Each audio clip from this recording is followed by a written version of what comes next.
Coco, and today the topic of my persuasive speech is moving in before marriage, whether moving in before marriage is a good idea. So next I'm going to talk about the outline of my speech today. But first I'll talk about some cohabitation statistics, cohabitation meaning moving in, checking up, bunking up with somebody. These are all considered as cohabitation. Next one, I will talk about why should we get married, because I'm talking about moving in before marriage.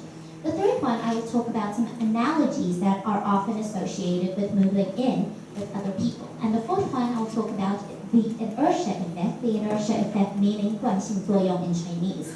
And the fifth one, I'm going to talk about the conclusion and about my stance. I will state that again. Next, let's take a look at the statistics. First, 61% of the people move in with their partners because they want more time with them, because they find it fun, they can't get enough of their partners, but there is a day when you will get enough of your moving in partner. Next one, 18% is it makes financial sense because you want to share the rent, you want to have someone to pay the bills with you, so that's why it makes more financial sense, or maybe you don't have a place to live. And the 14% is testing their relationship, meaning that you want to see if this person is compatible with you, if you want to spend your life with that person. And the 6% don't believe in marriage. And today my speech will focus on the 94% of the people who believe in marriage that are moving in but are not engaged. Okay, so now I'm going to talk about why should you get married. You can say that, well, I'm with my partner, I'm moving in together with him or her, and I'm being nice to her, I can depend on him or her, and I will be there for them. But it's like auditing a class. You can say, I'm going to listen to the class, but then when you get bad test results, or if you don't hand in your homework, you can just tell the teacher, I'm just auditing, it's okay, I'm just going to drop the course, or I'm just not going to come if it doesn't turn out well. So when you don't get married, if you're just moving in, it's like an unofficial relationship. So someone always has the foot out the door because he can pull quit, he or she can bail at any time. And if you are in a marriage, you'll be able to feel the feelings of commitment, predictability, dependability, and security.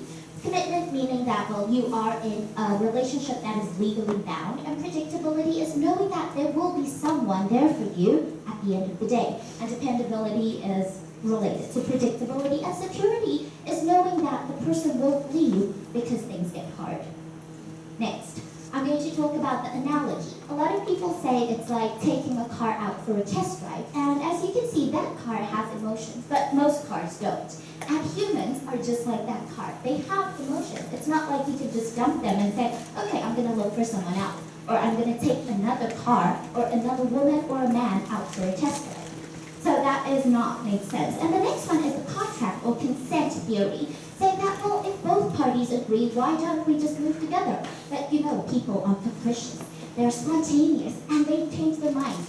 Situations change, people change, times change. So that's why the contract and consent doesn't work either. Because maybe you can say that, well, it's okay if he or she doesn't treat me nicely, I just want to be with him. But after a while, when you dedicate your life, your time to someone, you will want them to return and pay back what you gave to them. So that's why this doesn't work as well. So the better analogy would be like a blank check. But first I'm going to talk about this. In the emotional domain, there is no such thing as a minor concern. If the concern is perceived as minor, it is not emotional. So if anything provokes your emotion, it is major, and it will influence your life, and it is definitely not minor. So as I was saying, the blank check. A blank check is signed and ready to go because you just have a blank check and you're signed, and they can write to whom it is and how much they're going to pay,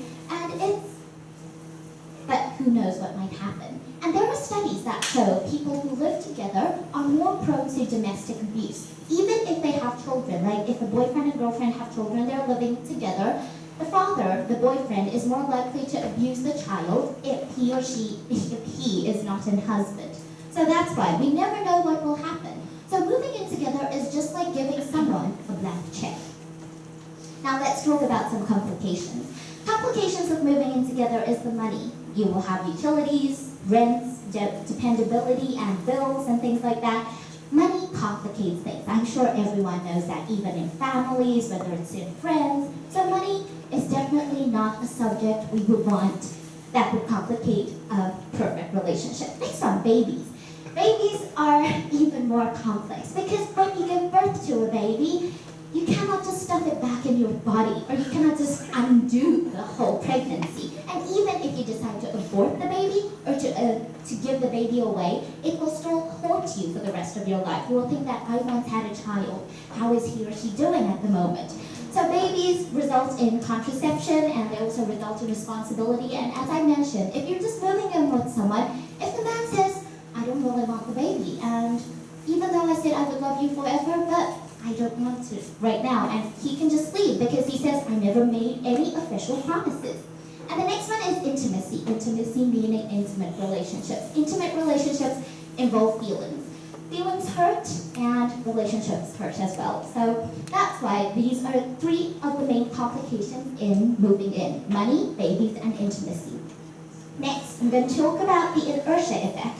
The inertia effect meaning that if you move in with somebody, you are more prone to get married to that person because you don't want to change the state of your relationship, because you're so used to having that person beside you, whether it's eating with you, sleeping with you, or going out with you. You don't really want to spend more time getting used to someone new. So you could get married to someone who is not appropriate and who is not suitable for you due to the inertia effect. So that's why it is pretty dangerous if you move in with somebody you're not really sure of. So that's why I said my topic is about people who aren't engaged that are moving in together. And next, I would like to say that where there is love, nothing is too much trouble. So waiting until you get engaged or get married and then moving in together, that's definitely the best choice. And next one, absence makes the heart grow fonder. I'm sure most of you know this concept, and you want to know that waiting really is worth it. So, thank you everyone. Love, marry, then move in. Thank you.